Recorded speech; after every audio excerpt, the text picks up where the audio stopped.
جن لوگوں نے ادب کیا ان کے مقدر جاگ اٹھے، ان لوگوں کو خداوند کریم نے دنیائی میں بخت لگائے۔ حضرت خالد بن ولید رضی اللہ تعالی عنہ اطلاع دی گئی، خبر ملی کہ عیسائی سردار عیسائی بادشاہ 1.5 لاکھ کے قریب فوج لے کر مسلمانوں پہ حملہ کرنے کے لیے آیا ہے۔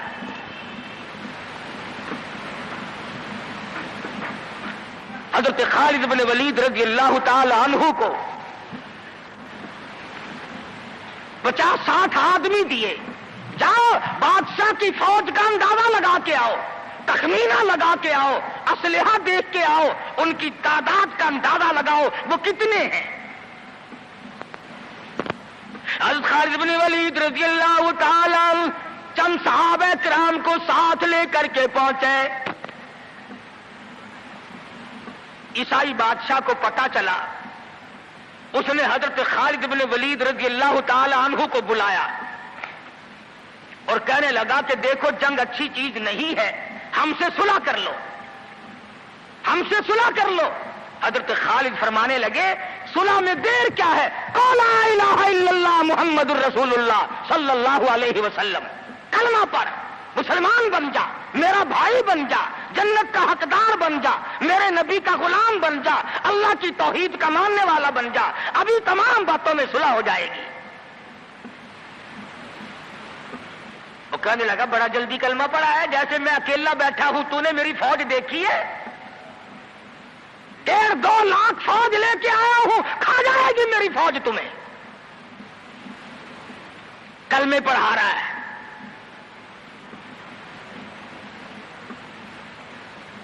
حضرت خالد کو کہنے لگا تجھے پتا نہیں تو کس کے سامنے کھڑا ہے؟ فرمایا ہاں ایک عیسائی کافر کے سامنے کھڑا ہوں۔ وہ کہنے لگا ہے کوئی جلاد؟ فوراً تلوار لے کر حاضر ہو گئے، کہا اس گستاخ کی گردن کاٹ مارو۔ حضرت خالد کے ساتھ 2 آدمی اور تھے،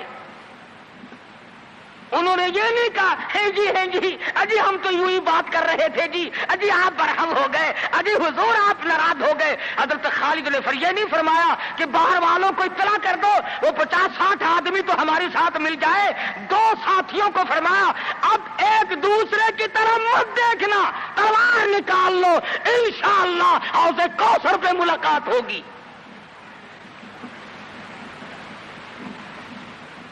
3 آدمی 1.5-2 لاکھ کے مقابلے میں ٹکرا گئے، یہ نہ سوچا کہ ہوگا کیا۔ حضرت خالد بن ولید رضی اللہ تعالیٰ عنہ اور 2 ساتھی اور تمام کافروں کی فوج میں گھر گئے،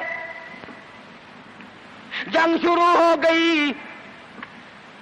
ابو عبیدہ بن جراح رضی اللہ تعالیٰ عنہ کے خام میں مدنی کریم صلی اللہ علیہ وسلم تشریف لائے، فرمایا ابو عبیدہ تو سویا ہوا ہے، میرا خالد گھیرے میں آ گیا۔ گھبرا کے اٹھے، شور مچایا، لوگوں جلدی کرو پہنچو، خالد گھیرے میں ہے۔ حضرت خالد کی بیوی ام تمیم سنتی ہے، کہنے لگی نہیں مجھے یقین نہیں آتا، میرا خالد گھیرے میں آنے والا نہیں، آ ہی نہیں سکتا۔ گھر میں کھڑی ہو کر چاروں طرف نظر مارتی ہے، دیکھتی کیا ہے؟ وہ ٹوپی جس میں امام الانبیاء محبوب کبریا حضرت محمد مصطفیٰ صلی اللہ تعالی علیہ وسلم کے منہ مبارک رکھے ہوئے تھے، وہ بھول آئے۔ ام تمیم کہتی ہے خالد تو ضرور گھیرے میں آ گیا، تیری ٹوپی یہاں رہ گئی۔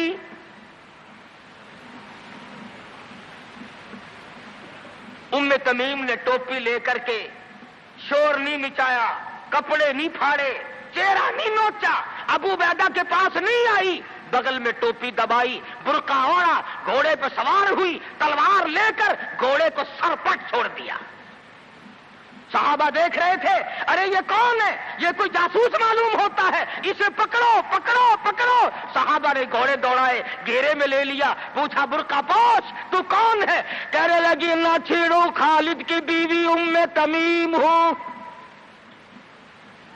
تو کہاں چلی ہے؟ کہنے لگی میرا خالد گھیرے میں آ گیا، ٹوپی گھر پہ بھول گیا، وہ پہنچانے چلی ہوں، ہمیں دے دے ہم پہنچا دیں گے، تو عورت ذات ہے۔ کہنے لگی خالد کی جو قدر میں جانوں تم نہیں جانتے، جان دے دوں گی مگر ٹوپی کسی کو نہ دوں گی۔ نکل پڑی، آ کے دیکھا تلواریں چل رہی ہیں، گاجر مولی کی طرح آدمی کٹ رہے ہیں، حضرت خالد بن ولید بیچ میں ہے۔ ام تمیم نے تلوار نکال کر چلانی شروع کر دی، گاجر کی طرح لوگوں کو کاٹ مارا۔ خود حضرت خالد کہتے ہیں او میرے ساتھیوں، اس نوجوان کو پہچانو، اس برقع پوش کو پہچانو، اس نقاب پوش کو پہچانو، یہ کون ہے؟ جب سامنے گئی نقاب اٹھا کے کہنے لگی خالد تیری بیوی ام تمیم ہوں، یہ ٹوپی بھول آئے ہو، پہنچانے آئی ہوں۔ اور کراچی کے مسلمانوں تم نے کبھی سوچا نہیں خالد کے سر پہ نبی کی ٹوپی نہیں، جس میں نبی کے بال رکھے ہوئے تھے، وہ گھیرے میں آ گئے۔ آج تیرے پاس قرآن نہیں، تو گھیرے میں ہے۔ وہ ٹوپی گھر پہ بھول آیا تھا، تو قرآن کو مسجد میں قید کر کے آیا، آج تو کفر کے لرزے میں پھنسا ہوا ہے، تو گھیرے میں ہے، تجھے کوئی نہیں نکال سکتا اللہ کے قرآن کے سوا۔ تم کتنی عسکری طاقت بڑھاؤ، تم تعداد بڑھا لو، تم چھوٹے بڑے زور لگاؤ، کتنی تم کوشش کرو، خدا کی قسم جب تک تم اللہ کا قرآن لے کر کے نہیں بیٹھتے اس وقت تک تمہارا گھیرا نہیں ٹوٹ سکتا۔ تم نے اللہ کے قرآن کو مسجد میں قید کر دیا۔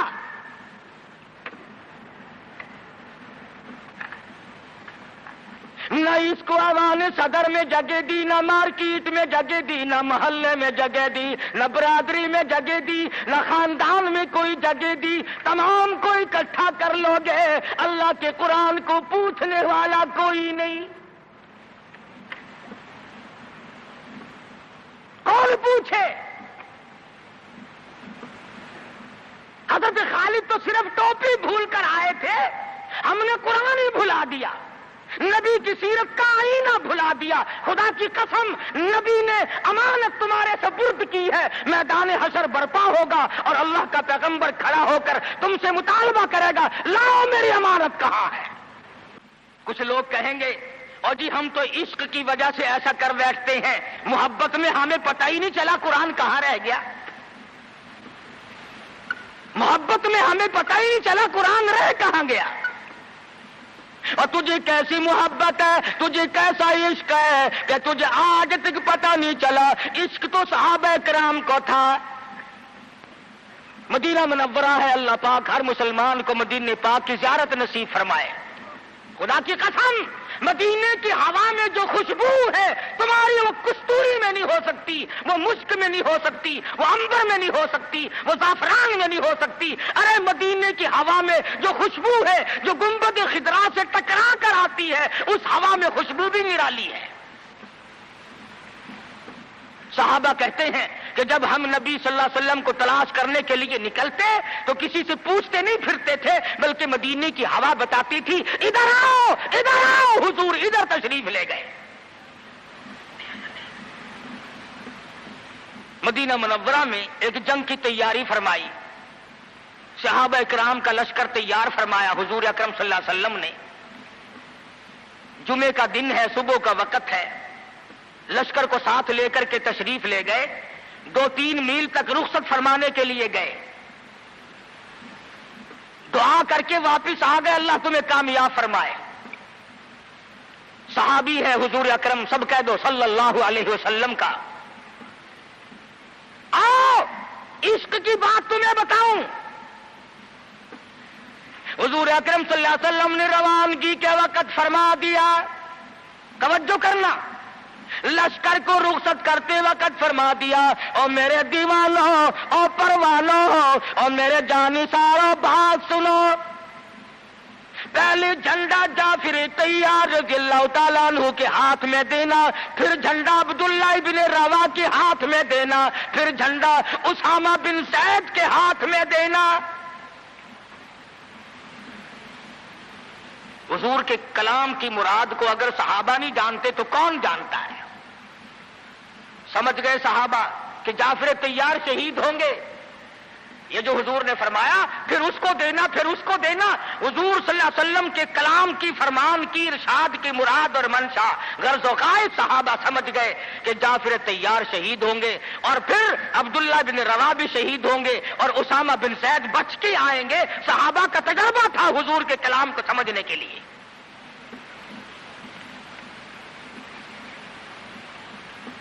عبداللہ ابن روا رضی اللہ تعالی عنہ نے سوچا کہ تسلی تو میری ہو گئی کہ میں شہید ہوں گا، اس جنگ میں واپس نہیں آؤں گا، مگر چلو جمعے کا دن ہے، سواری میری بڑی تیز ہے، میں آخری جمعہ سرکار دو عالم صلی اللہ علیہ وسلم کے پیچھے کیوں نہ پڑھوں اور جمعہ پڑھ کے جاؤں گا، ایک مرتبہ اور اپنے آقا کا دیدار کروں گا۔ واپس مدینے میں آئے، گھر نہ گئے، بیوی بچوں میں نہ گئے، باغ و بہار میں نہ گئے، فصل باڑی میں نہیں گئے، لوگوں میں نہیں گئے، سیدھے مسجد نبوی میں تشریف لائے۔ جمعے کی نماز کے بعد مدنی کریم صلی اللہ علیہ وسلم سے سلام کیا۔ حضور نے فرمایا عبداللہ میں نے تو تجھے صبح رخصت کیا تھا لشکر کے ساتھ، تجھے صبح روانہ کر دیا تھا، تو چلا گیا تھا فوج کے ساتھ۔ عرض کیا یا رسول اللہ میرے ماں باپ قربان ہو جائیں، آپ کے فرمان سے میں نے یہ اندازہ لگایا کہ میں شہید ہو جاؤں گا، میرا یہ آخری جنگ ہے، یہ آخری جہاد ہے۔ میرے دل میں ایک بات آئی، آج جمعے کا دن ہے، اپنے آقا کے پیچھے جمعہ بھی پڑھوں، آخری جمعہ پڑھوں اور آخری دیدار کر کے جاؤں۔ اب تھوڑے سے مجھے آپ بول کے بتائیں عبداللہ ابن رواح کا یہ عشق ہے کہ نہیں؟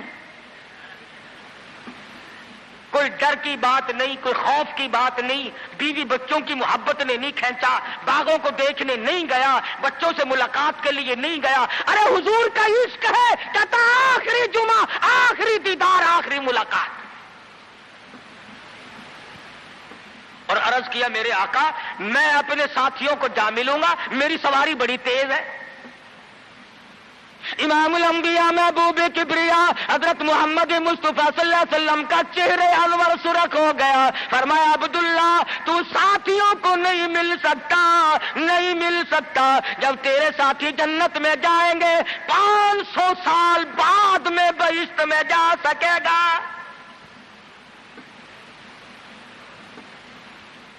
کیوں؟ اس لیے چاہے تم عشق کے تحت آئے، محبت کی وجہ سے آئے، جذبے کی وجہ سے آئے، جمعے کے لیے آئے، میرے دیدار کے لیے آئے، میری ملاقات کے لیے آئے، جب میں نے رخصت کر دیا تھا میرے حکم میں تاخیر کیوں کی؟ پتہ چلا عشق بھی وہ مقبول ہے جو حضور کی غلامی کے اندر اندر ہو۔ غلامی سے باہر جو عشق ہے وہ عشق نہیں، وہ فریب ہے، وہ دجل ہے۔ آج آپ دیکھ لیں، نام دیکھو، شکل دیکھو، نام ہوگا عاشق رسول اور شکل دیکھو تو خدا کی قسم بالکل ایسا معلوم ہوگا جیسے اندرا کا بھتیجا ہو۔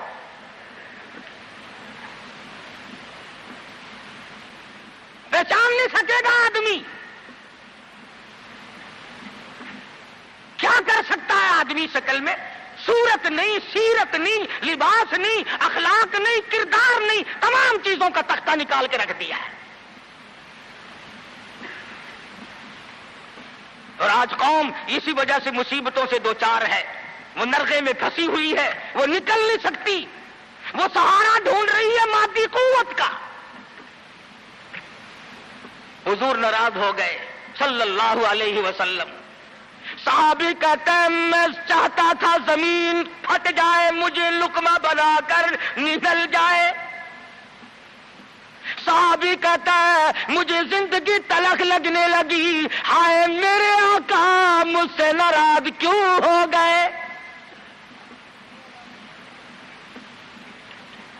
عبداللہ بن روا تشریف لے گئے، گھر پھر بھی نہیں گئے، بال بچوں میں پھر بھی نہ گئے، اور جا کر کے جہاد میں شریک ہو گئے۔ 3 دن گزر گئے، کوئی چیز حلق میں نہ گئی، کمر سیدھی نہیں ہو سکتی تھی، جنگ سخت تھا، لڑائی شدید تھی، تلواریں چل رہی تھی۔ عبداللہ بن روا فرماتے ہیں مجھے بھوک لگی، سیدھا کھڑا نہیں ہو سکتا تھا، مجھے یاد آیا میرے تھیلے میں گوشت کے خشک ٹکڑے موجود ہیں، میں ان کو منہ میں لے کر ذرا چوسنے لگا، مجھے مدینے کا باغ یاد آیا، مجھے بیوی یاد آئی، مجھے اولاد یاد آئی۔ اے نبی کے دیوانے کا طرز زندگی دیکھ۔ صحابی کہتا ہے میں نے انگلی حلق میں ڈال کر وہ بوٹی باہر نکال دی، کہا اچھا میں تجھے کچھ کھانے کے لیے دینے لگا ہوں تو یہاں بیٹھ کر گھر یاد آیا، کھڑے ہو گئے اور فرمانے لگی اور میری بیوی اور تمہیں طلاق ہو، اور میرے باغ بہار جاؤ، اسلام کے لیے وقف ہو تم، آج کے بعد میرے نہیں۔ کسی نے پوچھا کیا کہہ رہے ہو؟ فرمایا ہاں ہاں، نقشہ سامنے کیوں آیا؟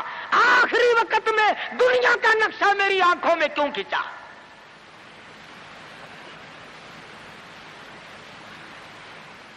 صحابی نے اپنے دل میں تصور بھی لانا اچھا نہ سمجھا، میری عاقبت خراب نہ ہو جائے، میری آخرت نہ بگڑ جائے۔ عبداللہ بن روا تلوار لے کر کھڑے ہو گئے۔ کسی نے لکھا 3 دن کا، بعض نے لکھا 5 دن کا بھوکا صحابی ٹکڑے ہو گیا۔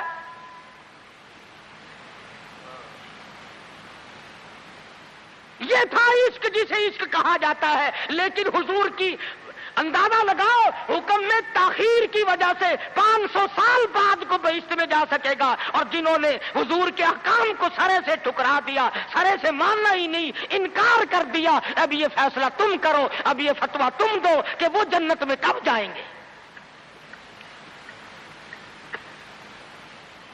امام الانبیاء محبوب کبریا حضرت محمد مصطفیٰ صلی اللہ تعالی علیہ وسلم کے دیوانوں نے حد کر دی، پروانوں نے حد کر دی، جس صورت سے بھی ان کو لگایا گیا اسی صورت سے وہ آگے بڑھتے رہے۔ فاروق اعظم کی حکومت ہے، سب کہہ دو رضی اللہ تعالی عنہ۔ مصر کے علاقے میں کافروں نے ایک سازش بنائی، لڑکیوں کو ہار و سنگار کر کے کوٹھے پہ کھڑا کر دیا۔ پروگرام مسلمانوں کو پہلے معلوم ہو گیا کہ مسلمان فوج کے کلچر کو تباہ کرنا چاہتے ہیں، مسلمان کے اخلاق و کردار کو برباد کرنا چاہتے ہیں۔ فاروق اعظم کو خط لکھا، اور راستہ کوئی نہیں فوج کے گزرنے کا، ایک ہی راستہ ہے، اور اس راستے کو خراب کر دیا گیا، اس راستے میں کانٹے بچھا دیے گئے، حسن کی دولت بکھیر دی گئی تاکہ مسلمانوں کا دل خراب ہو۔ ارے یہ کافر کا بھی عقیدہ ہے کہ اگر مسلمان کا پاؤں پھسل گیا پھر یہ جہنم سے ارے نہیں ٹھہرتا۔ فاروق اعظم رضی اللہ تعالیٰ عنہ نے خط کا جواب دیا اور صاف صاف لکھ دیا کوئی پریشانی کی بات نہیں، ساری فوج کو اکٹھا کر کے قرآن کی آیت سنا دو، ساری فوج کو اکٹھا کر کے قرآن سناؤ۔ چنانچہ کمانڈر نے، سپہ سالار نے فوج کو اکٹھا کیا اور قرآن کریم سنا دیا، وَقُلْ لِلْمُؤْمِنِينَ يَغُضُّوا مِنْ أَبْصَارِكُمْ وَيَحْفَظُوا فُرُوجَكُمْ ذَلِكُمْ أَزْكَىٰ لَكُمْ إِنَّ اللَّهَ خَبِيرٌ بِمَا يَصْنَعُونَ۔ مسلمانوں اپنی نظروں کی حفاظت کرو، اپنی ایمان کی حفاظت کرو۔ اگر تم کنکھی آنکھوں سے بھی دیکھو گے خدا تمہاری ساتھ ہے، وہ تمہاری تمام حرکتوں کو دیکھتا ہے۔